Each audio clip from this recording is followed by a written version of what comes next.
Hi friends, welcome to my YouTube channels. आज हम पढ़ने वाले हैं चैप्टर 16 उत्सर्जी पदार्थों एवं उनका निष्कासन यानी excretory products and there elimination. अब क्या होता है कि उपापचय क्रियाओं के फलस्वरूप बनने वाला अनावश्यक या हानिकारक पदार्थों के निष्कासन उत्सर्जन कहते हैं। यानी जो हमारे शरीर में उपापचय क्रिया होती है उसके दौरान जो पदार्थ जिन्हें हम काम में नहीं लेते अनावश्यक, वो हानिकारक पदार्थ को निष्कासन करने के लिए जो तंत्र है हमारे शरीर में उसे उत्सर्जन तंत्र कहते हैं। ठीक है। नाइट्रोजन युक्त अपशिष्ट पदार्थ मुख्यतः प्रोटीन के उपापचयन से बनते हैं। यानी जब प्रोटीन का उपापचयन यानी प्रोटीन जब पाचन होगा तो हमारे शरीर में नाइट्रोजन बनेगा। नाइट्रोजन युक्त अपशिष्ट पदार्थ 3 प्रकार के होते हैं। कितने प्रकार के? 3 प्रकार के। अमोनिया, यूरिया, यूरिक अम्ल। ठीक है। विवलेपन का कर्म अमोनिया, यूरिया, यूरिक अम्ल। इसे हम यूँ भी कह सकते हैं कि जो सबसे हानिकारक होता है हमारे शरीर में वो अमोनिया होता है, देन यूरिया, उसके बाद यूरिक अम्ल। ठीक है। उत्सर्जी पदार्थ के प्रकार या उत्सर्जी पदार्थों के आधार पर उनके क्या है प्रकार दे रखे हैं। अब अमोनिया उत्सर्जी क्या होती है? वे जंतु जो कि अमोनिया का उत्सर्जन करते हैं उन्हें अमोनिया उत्सर्जी कहते हैं, जैसे कि अस्थलीय मछली, उभयचर। अब अमोनिया का उत्सर्जन विसरण के आधार पर होता है तथा अमोनिया आयन के रूप में होता है। विसरण के आधार पर होता है और आयन के रूप में होता है। अमोनिया के उत्सर्जन के लिए अत्यधिक जल की आवश्यकता होती है। इस कारण सलीय जंतु जो है अमोनिया को यूरिया या यूरिक अम्ल में बदल देते हैं। यूरिया उत्सर्जी। ठीक है। स्तनधारी, स्थलीय, उभयचर व लवणीय मछलियां यूरिया का उत्सर्जन करती हैं। यूरिया का उत्सर्जन शरीर से पूर्णतः नहीं होता है क्योंकि यह रक्त की परासरणीय सांद्रता को बना के रखता है। रक्त की परासरणीय यानी एक जगह से दूसरी जगह जाने वाली सांद्रता को बनाए रखता है। यूरिक अम्ल उत्सर्जी। अब यूरिक अम्ल उत्सर्जी क्या है? पक्षी, सरीसृप व जो स्थलीय कीट यूरिक अम्ल का उत्सर्जन करते हैं। यूरिक अम्ल जल में घुलनशील होने के कारण जल कम मात्रा के साथ गोलिका पेस्ट के रूप में उत्सर्जित किया जाता है। उत्सर्जी अंग के प्रकार। अब टाइप्स ऑफ उत्सर्जी प्रकार मतलब जो एक्सक्रीटरी सिस्टम है, ऑर्गन्स है, उनके प्रकार। प्राथमिक अंग वे होते हैं जिनका मुख्य कार्य उत्सर्जन का होता है। मनुष्य का प्राथमिक उत्सर्जी अंग वृक्क यानी कि किडनी होता है। किडनी तो आपको पता ही है उत्सर्जी अंग होता है।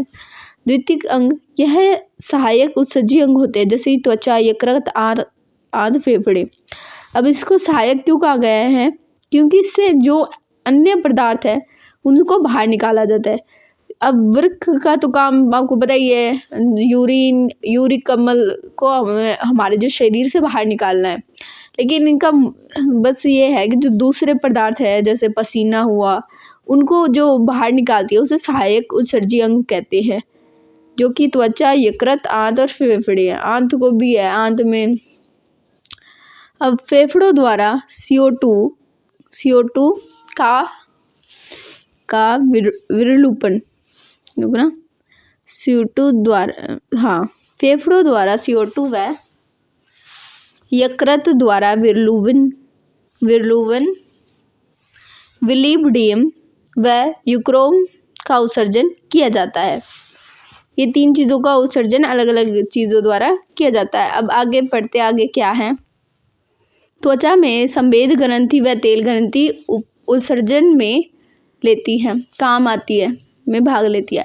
जो त्वचा है उसमें क्या होती है? संवेद ग्रंथि होती है, वो हमारे शरीर से कोई ऑयली सा पदार्थ बाहर निकालती है, उसे तेल ग्रंथि हिंदी में, और इंग्लिश में ऑयल जो है निकालती है। क्या? त्वचा निकालती है। ठीक है। जंतु के विभिन्न उत्सर्जी अंग। अब जंतु में क्या होता है? एनिलिडा जिसमें केंचुआ आता है वो नेफ्रेडिया यानी अधिवृक्क से उत्सर्जन करता है। कीट, कॉकरोच, वो किससे? मैल्पिधियन नलिका से करता है। स्तनधारी होते हैं वो स्तनधारी जैसे कि मनुष्य, वो किससे होता है? वृक्क से करता है, किडनी से उत्सर्जन करता है। पोरिफेरा और सिलेंट्रेटा शरीर की सतह से करते हैं। स्पेलेंटी हेलमिंथेस ये ज्वाला कोशिकाएं पाई जाती हैं इनमें, ये इनसे क्या करते हैं? उत्सर्जन करते हैं। क्रैस्टोशिया एक ऑर्थोपोडा में ही आता है। ये इनके हरित ग्रंथि यानी कि ग्रून ग्लैंड्स पाए जाते हैं, उनसे ये क्या करते हैं? उत्सर्जन करते हैं। अब मानव का उत्सर्जन तंत्र कुछ इस प्रकार का होता है। एक किडनी तो नीचे होती है, दूसरी ऊपर होती है। क्यों होती है नीचे? क्यों होती है? क्योंकि यहाँ पे लीवर आता है, लीवर के कारण ये थोड़ी सी नीचे होती है।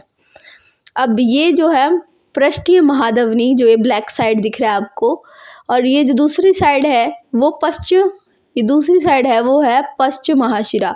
पश्च महाशिरा में क्या आता है? विकृत शिरा, ये इससे जुड़ा हुआ है। और ये पृष्ठीय, ये अधिवृक्क है, अधिवृक्क ग्रंथि। आपने आगे आप अधिवृक्क हार्मोन्स के बारे में भी पढ़ेंगे, होता है। ये मूत्रवाहिनी, ये मूत्राशय, मूत्रमार्ग, अवतल सतह, उत्तल सतह और हाइलम। ये जो गड्ढा सा दिख रहा है आपको, ये क्या है? हाइलम। इन सब के बारे में हम डिटेल से पढ़ने वाले हैं कि ये होता है मानव का उत्सर्जन तंत्र। ठीक है, अब नेक्स्ट हम देखते हैं कि इसमें क्या क्या होता है। ठीक है, मनुष्य का उत्सर्जन तंत्र एक जोड़ी वृक्क, एक जोड़ी मूत्रवाहिनी, मूत्राशय व मूत्रमार्ग से मिलकर बना होता है। ये तो पता ही है, अब आपने देखा ही था।